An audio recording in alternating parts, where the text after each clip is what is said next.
கர்த்தர் நல்லவர், கர்த்தர் நல்லவர், கர்த்தர் நல்லவர். Praise the Lord. ஆண்டவராகிய இயேசு கிறிஸ்துவின் நாமத்தினாலே மீண்டுமாக இந்த பெரிய வெள்ளி, புனித வெள்ளி என்கிறதான இந்த நல்ல வெள்ளி இரவு வேளையிலே வந்திருக்கிறதான உங்கள் யாவரையும் வாழ்த்தி வரவேற்கிறேன். இந்த நாளிலும் கர்த்தர் நம்மோடு கூட பேச சித்தமுள்ளதான வார்த்தைகள் 1 கொரிந்தியரின் புஸ்தகம் 15ஆம் அதிகாரம் 3ஆம் வசனம். 1 கொரிந்தியர் 15:3. நான் அடைந்ததும் உங்களுக்கு பிரதானமாக ஒப்புவித்ததும் என்னவென்றால், கிறிஸ்துவானவர் வேத வாக்கியங்களின்படி நமது பாவங்களுக்காக மரித்து, கிறிஸ்துவானவர் வேத வாக்கியங்களின்படி நமது பாவங்களுக்காக மரித்தார்.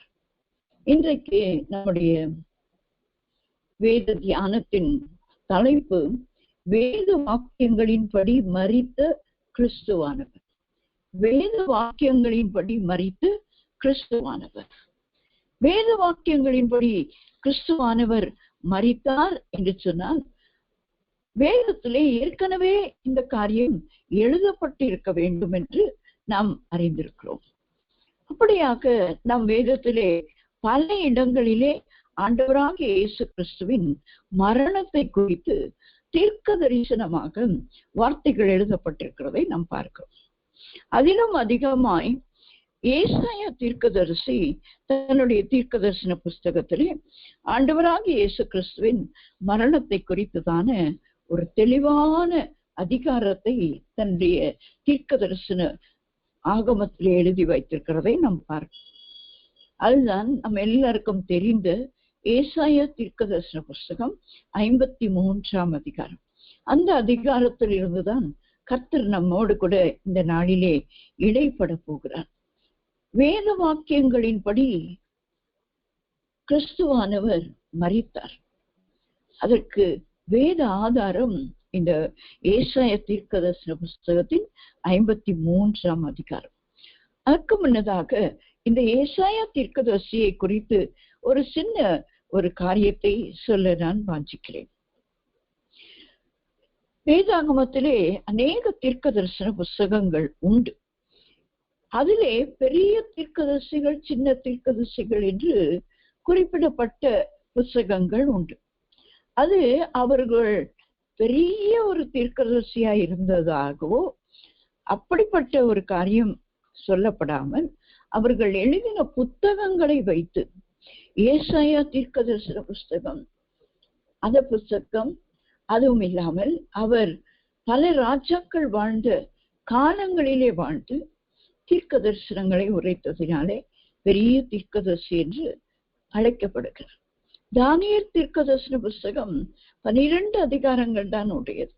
ஆனால் தானியேல் தீர்க்க தரிசன புஸ்தகமும் பெரிய தீர்க்கதரிசிகளின் புஸ்தகத்தோடு இணைக்கப்பட்டிருக்கு. இப்போ கொஞ்சம் அதிகாரங்கள் தானே இருக்கிறது.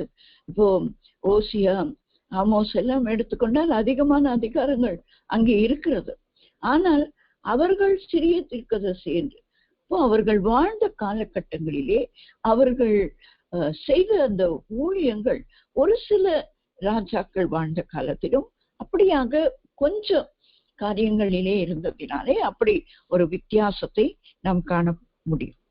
இந்த ஏசாயா தீர்க்கதரிசி அவர் ஒரு பெரிய தீர்க்கதரிசி என்று நம்ம எல்லாருக்கும் தெரியும். அது மட்டும் இல்லாமல் அவருடைய தீர்க்க தரிசன புஸ்தகம் நம்முடைய வேத புத்தகத்துக்கு ஒரு நிழலாட்டமாக இருக்கிறதை பார்க்கிறோம். அது என்னவென்று உங்களால் கண்டுபிடிக்க முடியுமா? 66 புத்தகங்களை கொண்டது வேத புத்தகம், பரிசுத்த வேதாகமம். ஏசாயா தீர்க்க தரிசன புஸ்தகத்திலே 66 அத்தியாயங்கள், அதிகாரங்கள் இருக்கிறதை நாம் பார்க்க முடியும். இது ஒரு குட்டி வேதாகமம் போல இருக்கும் இந்த ஏசாயா தீர்க்க தரிசன புஸ்தகம். ஏசாயா தீர்க்கதரிசி ஆண்டவராகிய இயேசு கிறிஸ்துவின் பிறப்பு, அவருடைய மரணம், அவருடைய ஊழியம், அவருடைய மரணம், அவருடைய உயிர்த்தெழுதல், அவருடைய 2ஆம் வருகை, 1000 வருட அரசாட்சி, நியாய தீர்ப்பு, இவைகளை எல்லாவற்றையும் குறித்து தீர்க்க தரிசனம் உரைத்த ஒரு நல்ல ஒரு தீர்க்கதரிசி. இவர் 5 ராஜாக்கள், யூதாவிலே இருந்த 5 ராஜாக்கள் வாழ்ந்த காலங்களிலே அவர் ஊழியம் செய்தார். இந்த தீர்க்க தரிசன ஊழியத்தை அவர் செய்தார். உசியா ராஜா அவர் மரணம் அடைகிற வேளையில்தான், மரணம் அடைந்த பின்புதான் அந்த 6ஆம் அதிகாரத்திலே நாம் பார்க்கிறோம், அவர் அந்த தேவ தரிசனத்தை கண்டார் என்று சொல்லி நாம் பார்க்கிறோம். அந்த உசியா ராஜாவின் காலத்திலே, அவருடைய குமாரனாகிய யோதாமின் காலத்திலே, அவருடைய குமாரனாகிய ஆகாசின் காலத்திலே, அவருடைய குமாரனாகிய எசேக்கியா என்கிறதான ராஜாக்களின் காலத்திலே ஏறத்தாழ ஒரு 60 வருடங்கள் இந்த தீர்க்க தரிசன ஊழியத்தை செய்தவர் தான் இந்த ஏசாயா தீர்க்கதரிசி. அது மட்டுமில்லாமல் அவரோடு கூட சமகால தீர்க்கதரிசிகள் என்று அழைக்கப்படுகிறவர்கள் மீகா தீர்க்கதரிசியும் ஆமோஸ் தீர்க்கதரிசியும். மீகா தீர்க்கதரிசியும் சில காரியங்கள் ஏசாயா தீர்க்கதரிசனம் சொன்னது போல இருக்கும். ஆமோஸ் தீர்க்கதரிசன புஸ்தகத்திலும் அப்படிப்பட்ட காரியங்களை நாம் வாசிக்க முடியும். அவர்கள் அந்த சமகால தீர்க்கதரிசிகள் என்று அழைக்கப்படுகிறவர்கள். அது மட்டுமில்லாமல் ஆண்டவராகிய இயேசு கிறிஸ்துவின் பிறப்புக்கு முன்னதாக 759 ஆண்டு கிமு 759 இருந்து ஏறக்குறைய 690 வரைக்கும் அவருடைய காலங்கள் இருந்தது. அவர் ஊழியம் செய்த காலங்கள் நமக்கு தெரியும். கிமு என்பது தலைகீழாக வரும். 760 இருந்து 690 அப்படி கீழே வந்து கொண்டிருக்கும். அப்படியாக அந்த காலகட்டங்களிலே அவர் உரைத்த தீர்க்க தரிசனம், அதுதான் வேத வாக்கியங்கள் எழுதப்பட்டிருக்கிறது. வேத வாக்கியங்களின்படி கிறிஸ்துவானவர் மரித்தார் என்பதற்கு இந்த ஏசாயா தீர்க்க தரிசன புஸ்தகத்தின் 53ஆம் அதிகாரம் திட்டமும் தெளிவுமாய் நமக்கு அவருடைய மரணத்தை குறித்து சொல்லுகிறதை பார்க்கணும். ஆண்டவராகிய இயேசு கிறிஸ்துவின் மரணத்தில் 4 காரியங்களை இந்த அதிகாரத்திலிருந்து நாம் எடுத்து பார்க்கவிருக்கிறோம். முதலாவதாக ஏசாயா தீர்க்கதரிசன புஸ்தகம் 53ஆம் அதிகாரம் 2ஆம் வசனம். ஏசாயா தீர்க்கதரிசன புஸ்தகம் 53ஆம் அதிகாரம் 2ஆம் வசனம். இளங்கிளையை போலவும் வறண்ட நிலத்தில் இருந்து துளிர்க்கிற வேரை போலவும் அவனுக்கு முன்பாக எழும்புகிறார். அவருக்கு அழகும் இல்லை, சௌந்தரியமும் இல்லை. அவரை பார்க்கும்போது நாம் அவரை விரும்பத்தக்க ரூபம் அவருக்கு இல்லாதிருந்தது. முதலாவதாக வேத வாக்கியங்களின்படி மரித்த கிறிஸ்துவானவரிடத்திலே காணப்பட்ட ஒரு காரியம், அவர் அழகும் இல்லாமல் சௌந்தரியம் இல்லாமல் அழகில்லாதவராய் காணப்பட்டார் என்று நாம் பார்க்கிறோம். இது அவருடைய மரணத்தின் போதும் அவர் அழகில்லாதவராய் காணப்பட்டார். அழகும் இல்லை, சௌந்தரியமும் இல்லை. அவரை பார்க்கும்போது நாம் அவரை விரும்பத்தக்க ரூபம் அவருக்கு இல்லாதிருந்தது. ஆண்டவராகிய இயேசு கிறிஸ்துவின் மரணத்திலே வேத வாக்கியங்களின்படி அவர் மரித்தார். அவரிடத்திலே என்ன காணப்படவில்லையாம்? அழகில்லை, அழகில்லை. உன்னத பாட்டின் புஸ்தகம் 5ஆம் அதிகாரம் 16ஆம் வசனத்தை நாம் வாசிக்கும் பொழுது, அவர் வாய் மிகவும் மதுரமாய் இருக்கிறது, அவர் முற்றிலும் அழகுள்ளவர், இவரே என் நேசர், எருசலேமின் குமாரத்திகளே இவரே என் சிநேகிதர். சுலிமித்தியல் பாடுகிறான், யார் அவளுடைய நேசர்? யார் இந்த நேசர்? யார் இந்த இயேசு கிறிஸ்து? யார் இந்த மணவாளன்? இந்த மணவாளன், இந்த நேசர், அவர் முற்றிலும் அழகுள்ளவர். அவருடைய அழகு எப்படிப்பட்டது? முற்றிலும் அழகுள்ளது. அடுத்த அதிகாரத்திலே நாம் வாசிக்கும் போது அவருடைய தலையிலிருந்து கால் வரைக்கும் அந்த வர்ணிப்பை நாம் பார்க்கிறோம். இந்த உன்னத பாட்டு புஸ்தகமே ஒரு உன்னத பாட்டு, அது உன்னதங்களின் பாட்டு.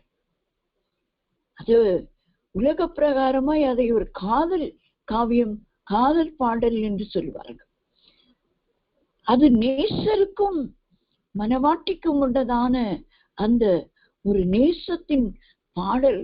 அது உன்னதமான ஒரு பாடல். அந்த உன்னத பாட்டிலே ஆண்டவரை வர்ணிக்கிற வார்த்தைகள், அவர் எத்தனை அழகுள்ளவராயிருக்கிறார், அவர் முற்றிலும் அழகுள்ளவர். அந்த 10ஆம் வசனம் சொல்லுகிறது, என் நேசர் வெண்மையும் சிவப்புமானவர், 10,000 பேர்களில் சிறந்தவர். அவர் தலை தங்கமயமாயிருக்கிறது, அவர் தலைமயிர் சுருள் சுருளாயும் காகத்தை போல் கருமையாயும் இருக்கிறது. தலையே தங்கமயம், காகத்தை போல கருமையான சுருள் சுருளான ஒரு மயிர். அவருடைய கண்கள் தண்ணீர் நிறைந்த நதிகளின் ஓரமாய் தங்கும் புறாக்கண்களுக்கு ஒப்பானவைகள், பாலில் கழுவப்பட்டவைகளும் நேர்த்தியாய் பதிக்கப்பட்டவைகளுமாய் இருக்கிறது. அவர் கன்னங்கள் கந்தவர்க்க பாத்தியை போல் வாசனையுள்ள புஷ்பங்களை போல் இருக்கு. அவர் உதடுகள் லீலி புஷ்பங்களை போன்றது, வாசனையுள்ள வெள்ளை போலம் அதிலிருந்து வடிக்கிறது. அவர் கரங்கள் படிக பச்சை பதிந்த பொன் வளையல்களை போல் இருக்கிறது. அவர் அங்கம் இந்திர நீலம் ரத்தினங்கள் இழைத்த பிரகாசமான யானை தந்தத்தை போல் இருக்கிறது. அவர் கால்கள் பசும்பொன் ஆதாரங்களின் மேல் நிற்கிற வெள்ளைக்கல் தூண்களை போல் இருக்கிறது. அவர் ரூபம் லீபனோனை போலவும் கேதுருகளை போலவும் சிறப்பாயிருக்கிறது. அவர் முற்றிலும் அழகானவர், அவர் முற்றிலும் அழகானவர், தலை முதல் பாதம் வரை. ஓ, அவர் அழகானவர். அவரை வர்ணிக்க நாவு இல்லை. இங்கே போடப்பட்ட சில வார்த்தைகள் கொஞ்சம், ஆனால் அவர் முற்றிலும் அழகானவர், ஆனால் முற்றிலும் அழகானவர். வேத வாக்கியங்களின்படி மரிக்க வேண்டுமே என்று சொல்லி வேத வாக்கியம் சொல்லுகிற வண்ணமா அவர் அழகும் இல்லாதவராய், சௌந்தரியம் இல்லாதவர்களாய் அடிக்கப்பட்டார். அவருடைய அழகு அவருடைய மரணத்திலே காணப்படவில்லை.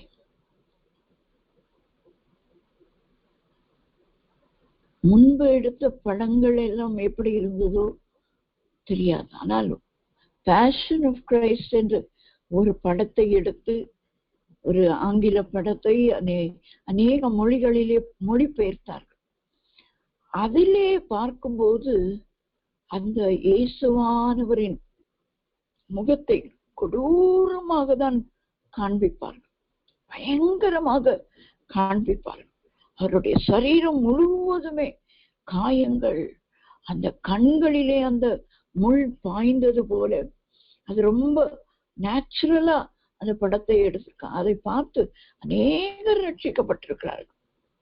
சிலருக்கு காட்சி கொடுத்து ஆண்டவர் ரட்சிப்பார். படம் பார்த்து ரட்சிக்கப்படுகிறவர்கள் இருக்கிறார்கள், அப்படி ரட்சிக்கப்பட்டிருக்கிறார்கள். இன்றைக்கும் ஒருவேளை அந்த படங்கள் ஆங்காங்கே போடப்படுகிறதானால் அதை பார்த்து ரட்சிக்கப்படுகிறார். என்றால் அப்படி ஒரு அடிக்கப்பட்டு வேதனைப்பட்டு அவருடைய அழகெல்லாம் அவர் இழந்தவராய், அழகற்றவராய், அழகில்லாமல், சௌந்தரியமும் இல்லை, அழகும் இல்லை. அவரை பார்த்தால் நாம் அவரை விரும்பத்தக்க ரூபம் நமக்கு இல்லாதிருக்கிற அளவுக்கு அவர் அடிக்கப்படும். எத்தனை நூற்றாண்டுகளுக்கு முன்னதாக எழுதப்பட்ட இந்த வார்த்தை ஆண்டவராகிய இயேசு கிறிஸ்துவின் வாழ்க்கையிலே நிறைவேறினது. வேத வாக்கியங்களின்படிதான் இயேசு மரித்தார். ஏன் அவர் அவருடைய அழகை இழந்தார், சௌந்தரியத்தை இழந்தார்? அவ்வளவு முற்றிலும் அழகானவர் தானே, ஏன் எல்லாவற்றையும் இழந்தார்? நமக்காகத்தான் அதை இழந்தார். நம்மை அழகுபடுத்துவதற்காக தான் அவர் அழகற்றவராய் சௌந்தரியத்தை இழந்து, தன்னுடைய முற்றிலும் அழகான தோற்றத்தை இழந்து வேத வாக்கியங்களின்படி மரித்தது எதற்காக என்று சொன்னான்? நம்மை அழகுபடுத்தும்படியாக. எசேக்கியேல் தீர்க்கதரிசன புத்தகம் 16ஆம் அதிகாரம் 13ஆம் 14ஆம் வசனங்களை நாம் வாசிக்கும் பொழுது, எசேக்கியேல் தீர்க்கதரிசன புத்தகம் 16ஆம் அதிகாரம் 13ஆம் 14ஆம் வசனங்களை உங்களுக்காக நான் வாசிக்கிறேன்.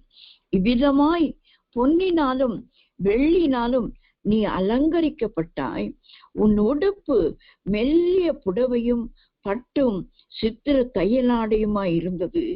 மெல்லிய மாவையும் தேனையும் நெய்யையும் சாப்பிட்டாய். நீ மிகவும் அழகுள்ளவளாகி ராஜ்யத்தை சுதந்திரிக்கும் ஸ்லாக்கியத்தையும் பெற்றாய். ஹல்லேலூயா. இந்த வார்த்தைகள் நம்ம எல்லாருக்கும் தெரியும். இரத்தத்தில் கிடந்த உன்னை நான் உன் அருகே கடந்து போகும்போது மிதிக்கப்படுவதற்கு ஏதுவாயிருந்தாய். நீ உன் இரத்தத்தில் கிடந்தாய். அப்பொழுது நான் உன்னை பார்த்து பிழைத்திரு என்று சொன்னேன் என்று 6ஆம் வசனத்திலே வாசிக்கிறோம். இது எதை குறிக்கிறது? ஆண்டவராகிய இயேசு கிறிஸ்து நாம் ரட்சிக்கப்படுவதற்காக அவர் எடுத்த பிரயாசம், அவருடைய அழகை முதலாவது இழந்தார். எதற்காக? நாம் மிகவும் அழகுள்ளவர்களாக்கி ராஜ்யத்தை சுதந்திரிக்கும் ஸ்லாக்கியத்தை பெற்றுக் கொள்வதற்காக. எத்தனை பெரிய பாக்கியம்! இந்த ஸ்லாக்கியம் பெற்ற நாம் ஒரு பெரிய அல்லேலூயா என்று சொல்ல வேண்டும் அல்லவா? இந்த ஸ்லாக்கியம் நம்மை அழகுள்ளவர்கள், மிகவும் அழகுள்ளவளாகி வசனத்தை வசிக்கும் போது மிகவும் சந்தோஷமா இருந்தது எனக்கு. நீ மிகவும் அழகுள்ளவளாகி ராஜ்யத்தை சுதந்திரிக்கும் ஸ்லாக்கியத்தையும் பெற்றாய். இந்த ஸ்லாக்கியத்தை கொடுப்பதற்காக தான் அவர் தம்முடைய அழகை இழந்தார். 14ஆம் வசனம் எசேக்கியேல் 16:14 சொல்கிறது, உன் அழகினாலே உன் கீர்த்தி புற ஜாதிகளுக்குள்ளே பிரசித்தமாயிற்று. நான் உன்மேல் வைத்த என் மகிமையினாலே அது குறைவற்றதாய் இருந்ததென்று கர்த்தராகிய ஆண்டவர் சொல்லுகிறார். ஹல்லேலூயா. நமக்கு ஆண்டவர் அழகை கொடுத்தது மட்டுமல்ல, ராஜ்யத்தை சுதந்திரிக்க செய்தது எதற்காக? நம்முடைய அழகினாலே நம்முடைய கீர்த்தி புற ஜாதிகளுக்குள்ளே செல்ல வேண்டும். நான் புகழ் பெற்றவளாய் போஸ்டர்ல என் பேர் வர்றதற்கு அல்ல. புற ஜாதிகளும் இந்த இயேசுவை அழகில்லாதவராய் கண்டு தாங்கள் அழகுள்ளவர்களாய் மாறுவதற்கு கர்த்தர் இந்த அழகை கொடுத்தார். தாம் அழகில்லாதவராய் நமக்கு அந்த அழகை உடுத்துவித்தது எதற்காக? உன்னுடைய கீர்த்தி புற ஜாதிகளுக்குள்ளே பிரசித்தமாக வேண்டும். நான் உன்மேல் வைத்த என் மகிமையினாலே அது குறைவற்றதாய் இருக்க வேண்டும் என்று சொல்லி ஆண்டவர் விரும்புகிறார். நாம் எல்லா ஆசீர்வாதங்களையும் பெற்றுக்கொண்டு நம்முடைய எல்லாவற்றையும் வைத்துக் கொள்ளுவோமானால் வயிறு வெடித்துதான் சாக வேண்டும். நானே எல்லாத்தையும் சாப்பிட்டுட்டு இருந்தேன்னா என்ன ஆகும் நம்முடைய நிலைமை? யோசித்து பாருங்க. அப்படித்தான் ஆண்டவருடைய வசனத்தையும் கூட நானே கேட்டுக்கொண்டு இருந்தான். நான் போய் ஒருவருக்கும் சொல்லாமல் இருந்தான். நான் வயிறு வெடித்துதான் சாக வேண்டும். நான் யார் இடத்திலும் நான் பெற்ற இன்பத்தை சொல்லாமல் உலகத்தான் சொல்றாங்க. யாம் பெற்ற இன்பம் பெருகமா பெருகனமா. என்ன இன்பங்க பெற்றாங்க இந்த உலகத்தார்? கிறிஸ்து இயேசுவை பெற்றார்களாம். அந்த இன்பத்தை போல வேற இன்பம் இல்லையே. இதையல்லவா நாம் புற ஜாதிகளுக்கு சொல்ல வேண்டும். இன்றைக்கு அதுதான் நம்முடைய ஜெபமாய் இருக்கணும், நம்முடைய ஊழியமாயும் இருக்க வேண்டும். வேகமாய் சொல்லுகிறேன். 4 காரியங்களை சொல்ல வேண்டும் அல்லவா? ஆகையால் இரண்டாவது காரியத்துக்குள்ளாக நாம் கடந்து செல்வோம். முதலாவதாக அவர் அழகை இழந்தது எதற்காக? நம்மை அழகுள்ளவர்களாய் அந்த ராஜ்யத்தை சுதந்திரிக்கவும் புற ஜாதிகளுக்கு நம்முடைய அழகை வெளிப்படுத்தும். நம்ம ஃபேஷன் ஷோல நடக்கிறவங்க இல்ல, ஆனா சாட்சிகளாய் நிற்கிறவர்கள். அதனால்தான் நான் ஒவ்வொரு வாரமும் சொல்வேன், நமக்கு ஞாயிற்றுக்கிழமை நாம் சாட்சிகளாய் இருக்கிற ஒரு நாள். இயேசு உயிரோடு கூட எழுந்தார் என்பதற்கு உயிரோடு இருக்கிற நான் சாட்சி. நாம் வேதத்தை சுமந்து கொண்டு ஆலயத்துக்கு செல்லுகிறோமே, அது ஒரு சாட்சி. பிரசங்கத்தை கேட்கிறோமே, அது ஒரு சாட்சி. பிரசங்கம் பண்ணுகிறோமே, சாட்சி. பாடி ஆராதிக்கிறோமே, அது ஒரு சாட்சி. மற்றவர்களுக்கு சொல்லுகிறோமே, நாம் நிருபங்களாய் நடமாடி கொண்டிருக்கிறோமே, அது சாட்சி. நாம் எப்பொழுதும் அழகுள்ளவர்களாய் நாம் மாறினோமோ, நாம் மற்றவர்களையும் அந்த அழகுள்ளவர்களாய் மாற்றுவதற்கு நாம் பிரயாசப்பட வேண்டும். இரண்டாவதாக அதே ஏசாயா தீர்க்கதரிசன புஸ்தகம் 53 அதிகாரம் 3 நாம் வாசிக்கும் பொழுது, ஏசாயா தீர்க்கதரிசன புஸ்தகம் 53 அதிகாரம் 3 அவர் அசட்டை பண்ணப்பட்டவரும் மனுஷரால் புறக்கணிக்கப்பட்டவரும் துக்கம் நிறைந்தவரும் பாடு அனுபவிக்கிறவருமாய் இருந்தார். அவரை விட்டு நம்முடைய முகங்களை மறைத்து கொண்டோம். அவர் அசட்டை பண்ணப்பட்டிருந்தார், அவரை எண்ணாமற் போனோம். முதலாவதாக அவர் அழகில்லாதவராயிருந்தார். இரண்டாவதாக வேத வாக்கியங்களின்படி அவர் மரித்தார் என்று சொன்னார். அவர் அசட்டை பண்ணப்பட்டவராய், அவர் அசட்டை பண்ணப்பட்டவராய். அந்த வசனம் முழுவதும் அவர் எப்படி அசட்டை பண்ணப்பட்டார் என்று சொல்லப்பட்டிருக்கிறது பாருங்களேன். அவர் அசட்டை பண்ணப்பட்டவரும் மனுஷரால் புறக்கணிக்கப்பட்ட. அசட்டை பண்ணுகிறது என்னங்க? புறக்கணிக்கிறது, வேண்டாம் என்று தள்ளுகிறது. துக்கம் நிறைந்தவர். அசட்டை பண்ணுகிறது, கண்டுகொள்ளாமல் இருக்கிறது. அது எதை குறிக்கிறது? புறக்கணிக்கிறது, தள்ளி வைக்கிறது. மூன்றாவது துக்கம். அது நிமித்தம் என்ன வருங்க? சந்தோஷம் வருமா? நம்மை யாராவது அப்படி அசட்டை பண்ணுகிறார்கள் அல்லது புறக்கணிக்கிறார்கள் என்றால் நமக்கு சந்தோஷமா இருக்குமா? இல்லை. அதே வண்ணமாய்தான் இயேசு துக்கம் நிறைந்தவர், துக்கம் நிறைந்தவராயிருந்தார். அடுத்தது அந்த அசட்டை பண்ணப்பட்ட ஒரு காரியம் எதை குறிக்கிறது? பாடு அனுபவித்தவருமாயிரும். பாடு அனுபவித்த, புறக்கணிச்சுட்டாங்க, அசட்டை பண்ணிட்டாங்க, புறக்கணிச்சுட்டாங்க. பாடுபடுத்தினால் தானே அவருக்கு அந்த அசட்டை பண்ணப்பட்ட ஒரு நிலைமை வரும். ஆகையால் பாடு அனுபவிக்கிறவராகவும் இருந்தார். அவரை விட்டு நம்முடைய முகங்களை மறைத்து கொண்டோம், முகங்களை மறைத்து கொண்டோம். பிதாவே அவருடைய முகத்தை மறைத்து கொண்டார். ஆகையால் தான் 4வது வாக்கியமாக என் தேவனே, என் தேவனே, ஏன் என்னை கைவிட்டீர் என்று கதறுகிறார். பிதாவினாலே புறக்கணிக்கப்பட்டு விட்டார். மனுஷரால் தான் புறக்கணிக்கப்பட்டார், அசட்டை பண்ணப்பட்டார், பாடுகளை அனுபவித்தார், துக்கப்பட்டார். பிதாவினாலும் அவர் அசட்டை பண்ணப்பட்டார். தன்னோடு இருந்த சீஷர்களால் அசட்டை பண்ணப்பட்டார். அதான் அந்த வசனம் சொல்லு. நாம் அவர் அசட்டை பண்ணப்பட்டார் என்றதுக்கு நம்முடைய முகங்களை மறைத்து கொண்டோமோ, அவரை விட்டு நம்முடைய முகங்களை மறைத்து கொண்டோம். அவ்வளவு அசட்டை, அவ்வளவு அசட்டை. நாம் அந்த நாட்களிலே இல்லை. ஆனால் இந்நாட்களிலே பாவ மன்னிப்பின் நிச்சயத்தையும் பெற்றுக்கொண்டு ஜீவிக்கிற நாம் அநேக நேரங்களிலே ஜபங்களை அசட்டை பண்ணுகிறோம், வேத வாக்கியங்களை அசட்டை பண்ணுகிறோம், தேவ ஊழியக்காரர்களை அசட்டை பண்ணுகிறோம், ஆலயங்களை அசட்டை பண்ணுகிறோம். எவ்வளவோ காரியங்கள் நாம் அசட்டை பண்ணுகிறோம். நாம் நினைவு கூற வேண்டும், அவர் வேத வாக்கியங்களின்படி மரித்தார், அவர் அசட்டை பண்ணப்பட்டார்.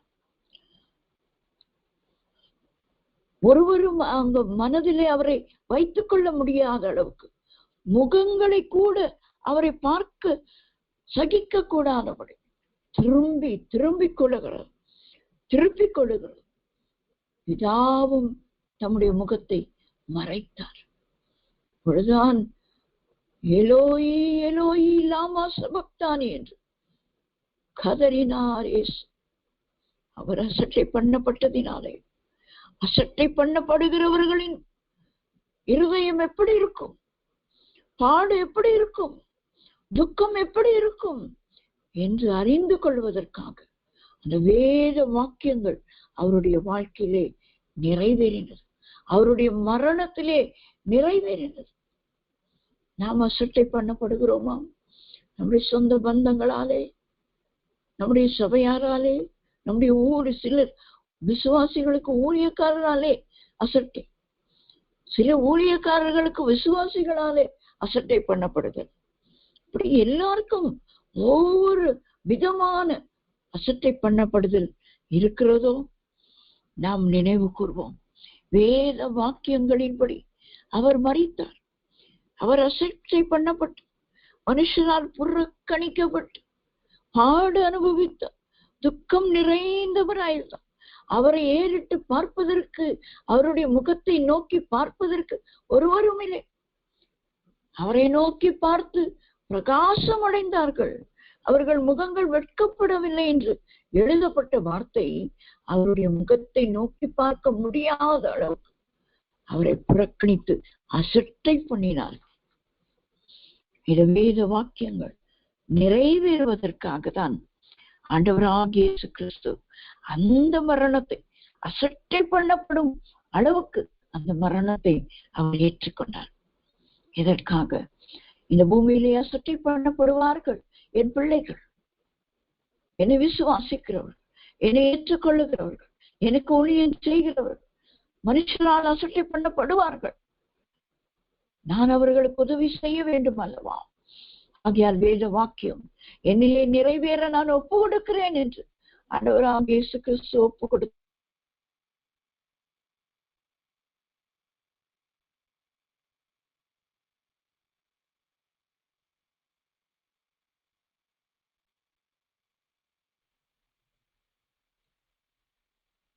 Praise the Lord. Praise the Lord. யோபு எழுதும் போது அவருடைய சரித்திரத்திலே நாம் வாசிக்கிறோம். யோபு 19ஆம் அதிகாரம் 18ஆம் வசனம் சொல்லுகிறது, சிறு பிள்ளைகளும் என்னை அசட்டை பண்ணுகிறார்கள், நான் எழுந்தால் அவர்கள் எனக்கு விரோதமாய் பேசுகிறார்கள். இந்த யோபுக்கு இருந்த செல்வாக்கு செல்வம் மட்டுமல்ல, மக்கள் மத்தியிலே இருந்த செல்வாக்கு எப்படி இருந்தது? ஆனால் அவருடைய நிலைமை அசட்டை பண்ணப்பட்ட போது சிறு பிள்ளைகளும் அவரை அசட்டை பண்ணுகிறார்கள். என்ன ஒரு வேதனை! பிரபுக்கள், ராஜாக்கள், செல்வந்தர்கள் எல்லாரும் எழுந்து நிற்பார்களாம், எல்லாரும் கை கட்டி அவருக்கு வேலை செய்வார்கள். அப்படி இருந்த ஒரு யோபுவின் நிலைமை, சோதிக்கப்படுகிற நிலைமை வரும்போது சிறு பிள்ளைகளும் அவரை அசட்டை பண்ணுகிற ஒரு நிலைமைக்குள்ளாக மாறிவிட்டார். ஆனால் யோபு 36ஆம் அதிகாரத்திலே நாம் வாசிக்கும் போது 5ஆம் வசனம் சொல்லுகிறது, யோபு 36:5, இதோ தேவன் மகத்துவம் உள்ளவர், அவர் ஒருவரையும் புறக்கணியார், மன உருக்கத்திலும் அவர் மகத்துவம் உள்ளவர். யோபு 36:5 சொல்லுகிறது, இதோ தேவன் மகத்துவம் உள்ளவர், அவர் ஒருவரையும் புறக்கணியார். ஆகையால் தான் இந்த யோபுவின் முன்னிலைமையை பார்க்கிறோம். யோபுவின் பின்னிலைமை இரட்டிப்பான மடங்கு ஆசீர்வாதமுடையதாய் மாறினது. இரட்டிப்பான மடங்கு ஆசீர்வாதமானதாய் முடிந்தது. எது நிமித்தம்? அவன் புறக்கணிக்கப்பட்டு சிறு பிள்ளைகள் முதற்கொண்டு அசட்டை பண்ண தன்னை ஒப்பு கொடுத்ததினாலே ஆண்டவர் ஒரு நாளிலே, அவர் புறக்கணிக்காத தேவன் அல்லவா, அவர் நமக்காக அசட்டை பண்ணப்பட்டவர் அல்லவா, ஆகையால் அசட்டை பண்ணப்படுகிறவர்களுக்கு உதவி செய்வதற்காக அவர் உதவி செய்த அந்த ஒரு பெரிய உதவிதான் யோபுவின் நிலைமை முன்னிலைமை காட்டிலும் பின்னிலைமை 2 மடங்கான ஆசீர்வாதம். ஏசாயா தீர்க்கதரிசன புஸ்தகம் 60ஆம் அதிகாரம் 14ஆம் வசனத்தை நாம் வாசிக்கும் பொழுது, ஏசாயா 60:14, இதை ஆண்டவர் நமக்கென்று கொடுக்கிறார். உன்னை ஒடுக்கினவர்களின் பிள்ளைகளும் குனிந்து உன்னிடத்தில் வந்து உன்னை அசட்டை பண்ணின யாவரும் உன் காலடியில் பணிந்து உன்னை கர்த்தருடைய நகரம் என்றும் இஸ்ரவேலுடைய பரிசுத்தரின் சீயோன் என்றும் சொல்லுவார்கள். ஹல்லேலூயா. உங்களை அசட்டை பண்ணுகிறார்களா? உங்களை புறக்கணிக்கிறார்களா? நீங்கள் கவலையே பட வேண்டாம். வேத வாக்கியங்களின்படி கிறிஸ்துவானவர் நமக்காக மரித்ததினாலும் அவர் அசட்டை பண்ணப்பட்டார், அசட்டை பண்ணப்பட்டு புறக்கணிக்கப்பட்டார். உங்களை புறக்கணிக்கிறவர்கள், அவர்களுடைய பிள்ளைகள் வந்து உங்களிடத்தில் குனிந்து வருவார்களாம்.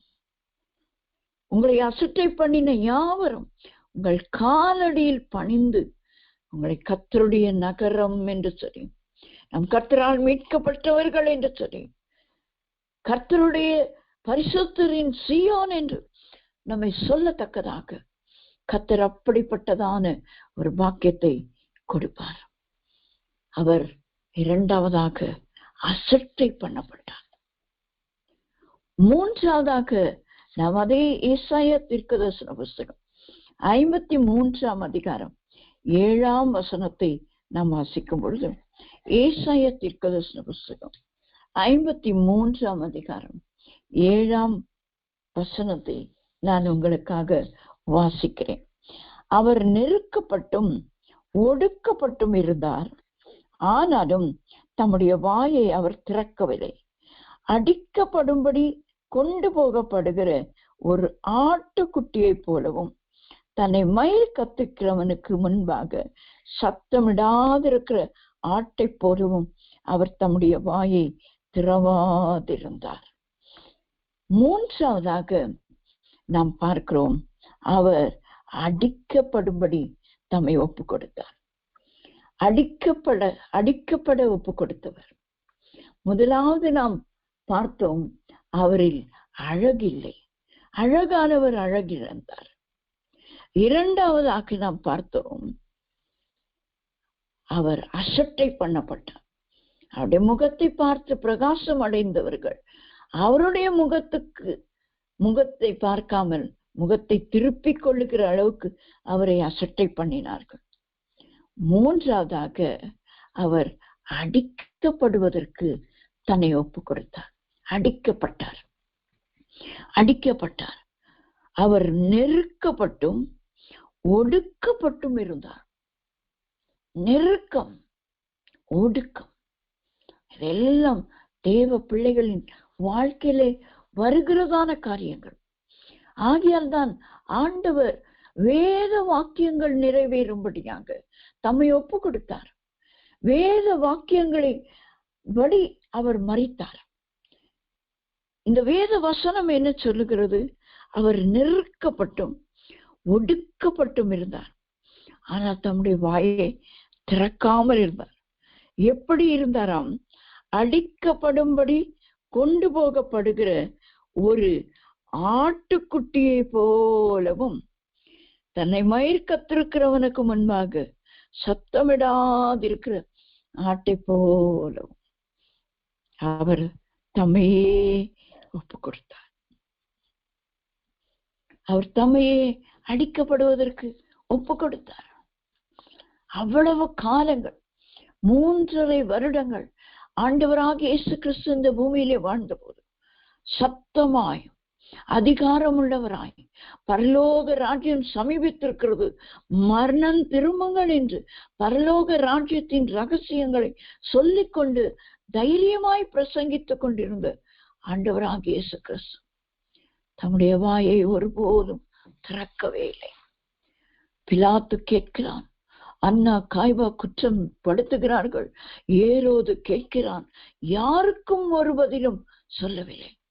நீர் ராஜாவோ என்று கேட்டால் மட்டும் ஆம் நீர் சொல்லுகிறபடியே என்று மட்டும் சொல்லுகிறதை நாம் பார்க்கிறோம். மற்றபடி அவர் வாய் திறவாதிருந்தார் என்று எழுதப்பட்டிருக்கிறோம். நாம் அடிக்கப்படும் போது நாம் என்ன செய்கிறோம்? ஆண்டவராகிய இயேசு கிறிஸ்து வேத வாக்கியங்கள் தன்னுடைய வாழ்க்கையிலே நிறைவேறுவதற்காக தன்னை ஒப்பு கொடுத்து அடிக்கப்படுவதற்கு ஒப்பு கொடுத்தாரே. நீங்களும் நானும் ஒரு வார்த்தை ஒருவர் நம்மை பேசிவிட்டான், அதற்கு ஒரு வார்த்தையாவது திரும்பி கேட்டால்தான் நமக்கு தூக்கமே வரும். அல்லது ஒரு 2 வார்த்தையாவது நம்ம சொல்லிட்டால்தான் அதற்குரிய காரியம் நமக்கு முடிக்கிறோம். ஆனால் ஆண்டவர் அடிக்கப்படுவதற்கு ஒப்பு கொடுக்கப்பட்டார், தன்னை ஒப்பு கொடுத்தார். நாம் என்ன செய்கிறோம்? நமக்கு நிந்தைகள் அவமானங்கள் வரும்போது நாம் அதை குறித்து என்ன நினைக்கிறோம், என்ன செய்கிறோம்? சங்கீதக்காரன் எழுதும்போது எழுதுகிறார், 44ஆம் சங்கீதம் 22ஆம் வசனத்திலே, சங்கீதம் 44:22 உமது நிமித்தம் எந்நேரமும் கொல்லப்படுகிறோம், அடிக்கப்படும் ஆடுகளை போல எண்ணப்படுகிறோம். ஆண்டவரே விழித்துக் கொள்ளும், ஏன் நித்திரை பண்ணுகிறீர்? எழுந்தருளும், எங்களை இன்றைக்கும் தள்ளிவிடாதிரும். சங்கீதக்காரனுடைய புலம்பல் பாருங்களேன். நாமும் அநேக நேரங்களில் எப்படிதானே புலம்புகிறோம்? உமது நிமித்தம் தானே ஆண்டவரே நான் எந்நேரம் கொல்லப்படுகிறேன், ஆட்டுக்குட்டியை போல அடிக்கப்படுகிறேன். ஆண்டவரே ஆண்டவரே. அவர் உறங்குவதும் இல்லை, தூங்குவதும் இல்லை. உறங்காமல் தூங்காமல் காக்கிற தேவனை பார்த்து விழித்துக் கொள்ளும், ஏன் நித்திரை பண்ணுகிறீர் என்று சங்கீதக்காரன் புலம்புகிறதை நாம் பார்க்கிறோம். அநேக நேரங்களிலே நம்முடைய புலம்பலும் அப்படியாகத்தான் இருக்கிறது என்பதை நாம் மறுக்க முடியாது. நாமும் மனுஷர் தானே, எவ்வளவுதான் தாங்குகிறது. நம்மால தாங்க முடியாத நேரத்திலே ஆண்டவரே விழித்துக் கொள்ளும், ஏன் நித்திரையா இருக்கிறீர்? எனக்காக வழக்காட மாட்டீரோ? எனக்கு இந்த காரியத்திலிருந்து விடுதலை செய்ய மாட்டீரோ என்று நாமும் புலம்புகிறவர்களாய்தான் இருக்கிறோம். ரோமர் 8ஆம் அதிகாரம் 35ஆம் வசனத்திலே அதேதான் அப்போஸ்தலனாகிய பவுலும் அதை சொல்லுகிறான். உமது நிமித்தம் எந்நேரமும் கொல்லப்படுகிறோம், அடிக்கப்படும் ஆடுகளை போல எண்ணப்படுகிறோம் என்று எழுதியிருக்கிறபடி நேரிட்டாலும்,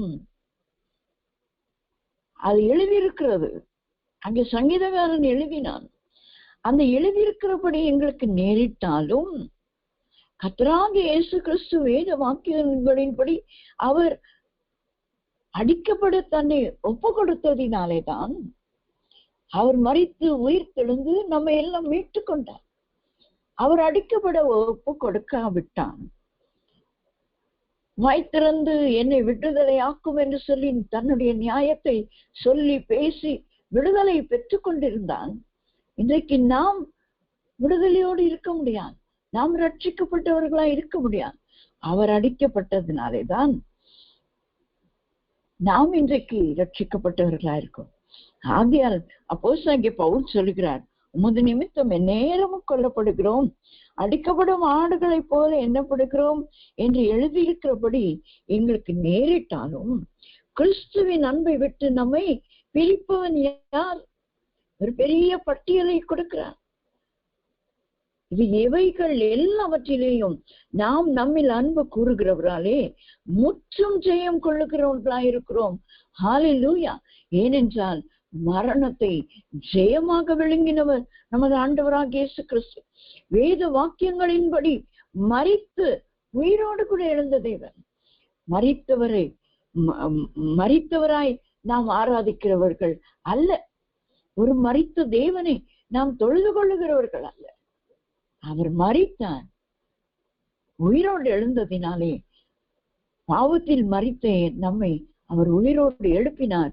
ஆகையால் அது உபத்திரம் வந்தாலும், வியாகுலம் வந்தாலும், துன்பம் வந்தாலும், பசியோ பட்டினியோ நிர்வாணமோ நாசமோசமோ ஏது பட்டயமோ வந்தாலும் நாம் நம்மில் அன்பு கூறுகிறவராலே, இவைகள் எல்லாவற்றிலேயும் நாம் நம்மில் அன்பு கூறுகிறவராலே முற்றிலும் ஜெயம் கொள்ளுகிறவர்களாயிருக்கும். நம்மில் அன்பு கூர்ந்தவர் நமக்காக அடிக்கப்பட தன்னை வேத வாக்கியங்களின்படி தன்னை ஒப்பு கொடுத்ததினாலே. அங்கேதான் அப்போஸ்தலனாகிய பவுல் அந்த 2 கொரிந்தியர் 6ஆம் அதிகாரத்தை சொல்லும்போது அடிகளிலும் என்று சொல்லுகிறார். அடிபட்டார். எத்தனை இடங்களிலே அப்போஸ்தலர் நடபடிகளின் புஸ்தகத்திலே நாம் வாசிக்கிறோம் அவர் அடிக்கப்பட்டார் என்று. அவரை அடித்தார்கள், அழுந்து அடித்தார்கள். அந்த 16ஆம் அதிகாரத்திலே நாம் வாசிக்குவோம். அழுந்து அந்த கால்களை தொழுமரத்திலே மாட்டி சிறையிலே கொண்டு போய் போடுகிறார். எவ்வளவு அடிகள்!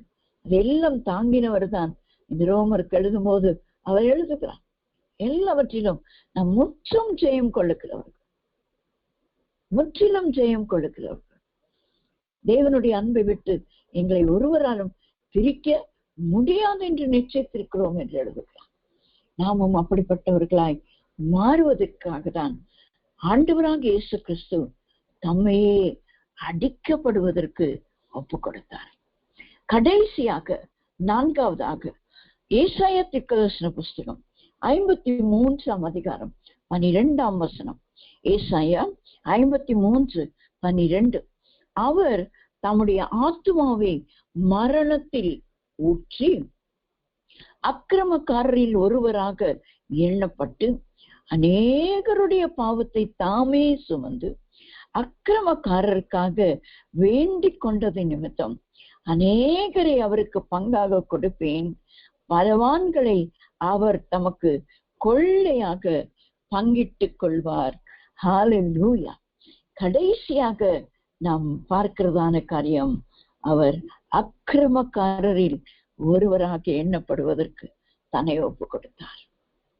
வேத வாக்கியங்களின்படி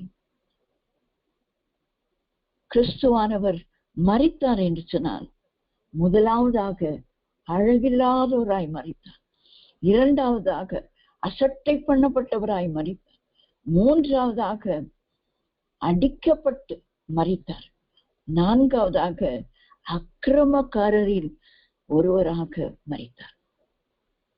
கிரமம் அல்லாததெல்லாம் அக்கிரமம். ஆனால் ஆண்டவராகிய இயேசு கிறிஸ்து கிரமத்தை அல்லாமல் வேறு ஒன்றையும் அவர் செய்ததாக நாம் இந்த வேதத்திலே வாசிக்க முடியும். வேறு ஒன்று, கிரமமாய் மாத்திரமே அவர் எல்லா காரியங்களையும் செய்தார்.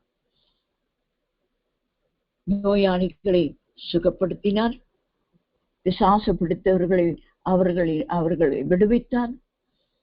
எல்லாம் அவர் செய்தது எல்லாமே நன்மைக்கு ஏதுவானதும் கிரமமானதும் தான். ஆனால் அவருக்கு வந்த நிலைமை என்னங்க? அக்கிரமக்காரரில் ஒருவராக எண்ணப்பட்டார். லூக்கா எழுதின சுவிசேஷம் 22ஆம் அதிகாரம் 37ஆம் வசனத்தை நாம் வாசிக்கும் பொழுது, லூக்கா எழுதின சுவிசேஷம் 22ஆம் அதிகாரம் 37ஆம் வசனத்தை உங்களுக்காக வாசிக்கிறேன். அக்கிரமக்காரரில் ஒருவனாக எண்ணப்பட்டார் என்று எழுதியிருக்கிற வாக்கியம் என்னிடத்தில் வேண்டியது என்று உங்களுக்கு சொல்லுகிறேன். என்னை பற்றிய காரியங்கள் முடிவு பெறும் காலம் வந்திருக்கிறது என்று கர்த்தராகிய இயேசு கிறிஸ்து அவரை பற்றி எழுதியிருக்கிற காரியம் தன்னுடைய வாழ்க்கையில நிறைவேறுவதற்காக அதை சொல்லுகிறதை நாம் பார்க்கிறோம். அக்கிரமக்காரரில் ஒருவனாக எண்ணப்பட்டார் என்று எழுதியிருக்கிற வாக்கியம் என்னிடத்தில் நிறைவேற வேண்டியது என்று உங்களுக்கு சொல்லுகிறேன். அது நிறைவேறும். நம்ம எல்லாருக்கும் தெரியும்.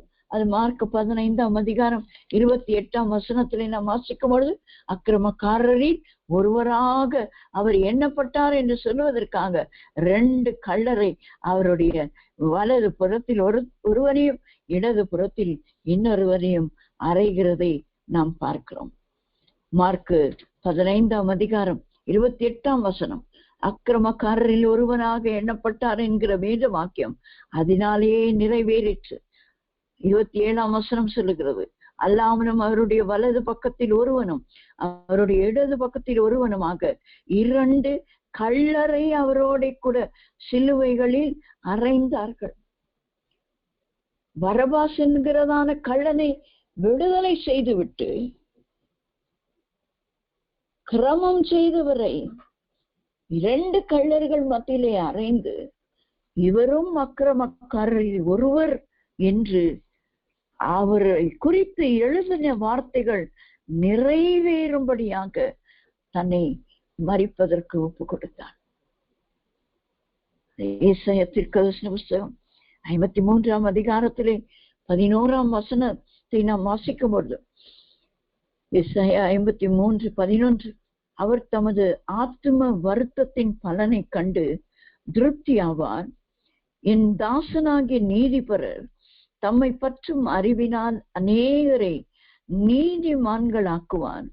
அவர்களுடைய அக்கிரமங்களை தாமே சுமந்து கொள்வார். அக்கிரமங்களை தாமே சுமந்து கொள்வார். அவர் அக்கிரமம் செய்யவில்லை. அக்கிரமக்காரரில் ஒருவராக எண்ணப்படுவதற்கு தன்னை ஒப்பு கொடுக்க அவர்களுடைய அக்கிரமங்களை தாமே சுமந்து கொள்வார். 12 நாம் வாசிக்கிறோம், அவர் தம்முடைய ஆத்துமாவை மரணத்தில் ஊற்றி அக்கிரமக்காரரில் ஒருவராக எண்ணப்பட்டு அநேகருடைய பாவத்தை தாமே சுமந்து அக்கிரமக்காரருக்காக வேண்டிக் கொண்டது நிமித்தம் அநேகரை அவருக்கு பங்காக கொடுப்பேன். பலவான்களை அவர் தமக்கு கொள்ளையாக பங்கிட்டுக் கொள்வார். அங்கே அக்கிரமம் செய்து அவரை சிலுவையில் அறைந்தவர்களை அவர் பார்த்து சொல்லுகிறார், பிதாவே இவர்களுக்கு மன்னியும், தாங்கள் செய்கிறது இன்னதென்று அறியாதிருக்கிறார்கள். அவர்களுக்காக வேண்டிக் கொள்ளுகிறார். அக்கிரமக்காரருக்காக வேண்டிக் கொள்ளுகிறார். தெரியாமலா செய்தார்கள், தெரிந்துதான் அடித்தார்கள், தெரிந்துதான் அவர்களுக்கு தெரியும், தெரிந்துதான் ஒரு கள்ளனை விடுதலை செய்துவிட்டு இவரை கள்ளனை போல அறைய ஒப்பு கொடுத்தார்கள். 2 கள்ளர்கள் மத்தியிலே அவரை தூக்கி மாட்ட வைத்தார்கள். இவரும் அக்கிரமக்காரர் என்று எல்லாம் தெரிந்து செய்தவர்களுக்காக ஆண்டவர் வேண்டிக் கொள்ளுகிறார். நாம் இந்த கடைசி காலத்திலே வாழ்ந்து கொண்டு வேத வாக்கியங்களின் படி மரித்த இயேசுவை பின்பற்றுகிறவர்களாய் நாம் இருக்கிறோமே. வேத வாக்கியங்கள் தன்னுடைய வாழ்க்கையிலே நிறைவேறுவதற்கு தன்னை அவர் ஒப்பு கொடுத்தாரே, அதுபோல நமக்காய் ஆண்டவர் வைத்திருக்கிற இந்த வேத வாக்கியங்கள் நம்மிலே நிறைவேறுவதற்கு நாம் நம்மை ஒப்பு கொடுக்கிறவர்களாய் நாம் இருக்கிறோமா? ஏசாயா 53 5, 6, 11, 12 எல்லாவற்றிலும் இந்த அக்கிரமக்காரரை குறித்து நாம் வாசிக்கிறோம். நம்முடைய அக்கிரமங்களை அவரே சுமந்து கொண்டார். அவரே சுமந்து கொண்டதினாலே அக்கிரமக்காரரில் ஒருவராக எண்ணப்படுவதற்கு தம்மை தாமே ஒப்பு கொடுத்தார். தம்மை தாமே ஒப்பு கொடுத்தார். அப்படியானால் நாம் இந்த பூமியிலே அடிக்கப்படுவதற்கு ஒப்பு கொடுக்கப்படுகிறோமா? 1 பேதுரு 2:20 பேதுரு எழுதும் போது எழுதுகிறான், நாம் துன்பம் செய்து மன்னிக்க வேண்டும். நான் அதை வாசிக்கிறேன். 1 பேதுரு 2:20-21, நீங்கள் குற்றம் செய்து அடிக்கப்படும் போது பொறுமையோடு சகித்தால் அதனால் என்ன கீர்த்தி உண்டு? நீங்கள் நன்மை செய்து பாடுபடும் போது பொறுமையோடு சகித்தால் அதுவே தேவனுக்கு முன்பாக பிரீதியாயிருக்கும். இதற்காக நீங்கள் அழைக்கப்பட்டும் இருக்கிறீர்கள். ஏனெனில் கிறிஸ்துவும் உங்களுக்காக பாடுபட்டு நீங்கள் தம்முடைய அடிச்சுவடுகளை தொடர்ந்து வரும்படி உங்களுக்கு மாதிரியை பின்வைத்து போனார். அப்படியானால் வேத வாக்கியங்களின்படி கிறிஸ்துவானவர் மரித்தது உண்மையானார், அவரை தன் பின்பற்றுகிறதான நாமும் கூட அவரை போல அநேக நேரங்களிலே அழகில்லாதவர்களாய், அசட்டை பண்ணப்பட்டவர்களாய், அடிக்கப்படுவதற்கு ஒப்பு கொடுக்கப்படுகிறவர்களாய் நாம் இருக்கலாம். அக்கிரமக்காரரில் ஒருவராக கூட நம்மை தூற்றி திரியலாம். நாம் சாட்சியோடு வாழ வேண்டும் என்று மிகவும் பிரயாசப்படும். ஆனால் நம்முடைய சாட்சியை கெடுப்பதற்கு பலரும் பல விதங்களிலே நம்மை தூற்றி திரியலாம். அக்கிரமக்காரரில் ஒருவராக எண்ணப்படுவதற்கு என்னை ஒப்பு கொடுக்கிறேன், அது நிறைவேற வேண்டும் என் வாழ்க்கையில் என்று ஆண்டவர் தம்மையே ஒப்பு கொடுத்தாரே. அவரே சொன்னார், இந்த வாக்கியம், இந்த வேத வாக்கியம் எழுதப்பட்டிருக்கிறது, அது என்னிலே நிறைவேற வேண்டும். காலம் சமீபித்திருக்கிறது. தன்னுடைய மரணத்தை குறித்து அவர் தம்முடைய சீஷர்களோடு கூட சொன்ன காரியங்களை நாம் வாசிக்கிறோம். அப்படியானால் நம்மை குறித்து ஆண்டவர் வைத்திருக்கிற திட்டங்கள், தீர்மானங்கள், அவரை நாம் எப்படி அறிந்திருக்கிறோமோ அதையே நாம் மற்றவர்களுக்கு சொல்லுகிறவர்களாய் நாம் இருப்பதற்கு நம்மை நாம் ஒப்பு கொடுப்போமா? கடைசியாய் ஒரு வசனத்தை மாத்திரம் வாசித்து நாம் ஜெபிக்க போகிறோம். எபேசியருக்கு எழுதின நிருபம் 2ஆம் அதிகாரம் 1ஆம் வசனமும் 5ஆம் வசனமும். எபேசியர் 2ஆம் அதிகாரம் 1 வசனம், அக்கிரமங்களினாலும் பாவங்களினாலும் மரித்தவர்களாய் இருந்த உங்களை உயிர்ப்பித்தார். ஹல்லேலூயா. நாம் ஒரு காலத்திலே அக்கிரமத்திலும் பாவத்திலும் இருந்தோம், ஆனால் நம்மை உயிர்ப்பித்தாரே. 5ஆம் வசனம் சொல்லுகிறது, அக்கிரமங்களில் மரித்தவர்களாயிருந்த நம்மை கிறிஸ்துவுடனே கூட உயிர்ப்பித்தார். கிருபையினாலே ரட்சிக்கப்பட்டீர்கள். இந்த ரட்சிப்பை நாம் ஒருபோதும் இழந்து விடக்கூடாது.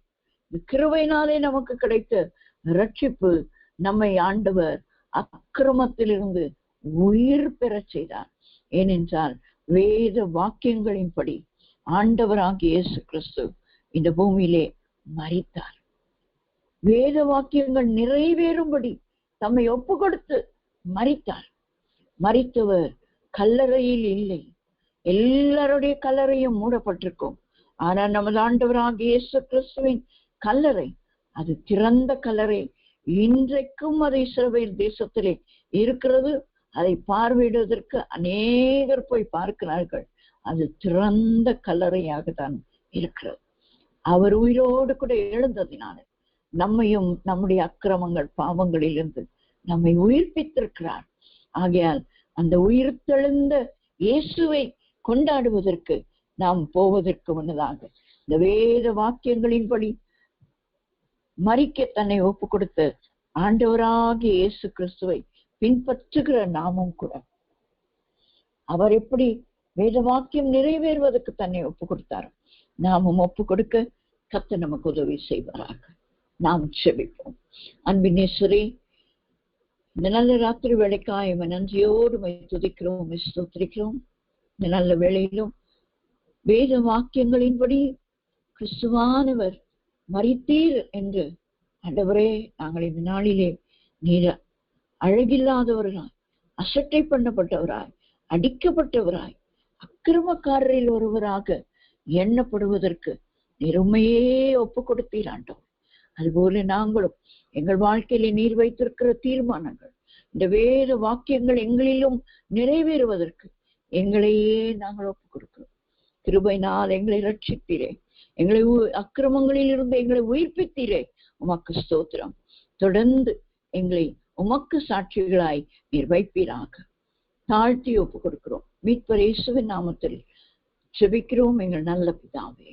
ஆமென், ஆமென்.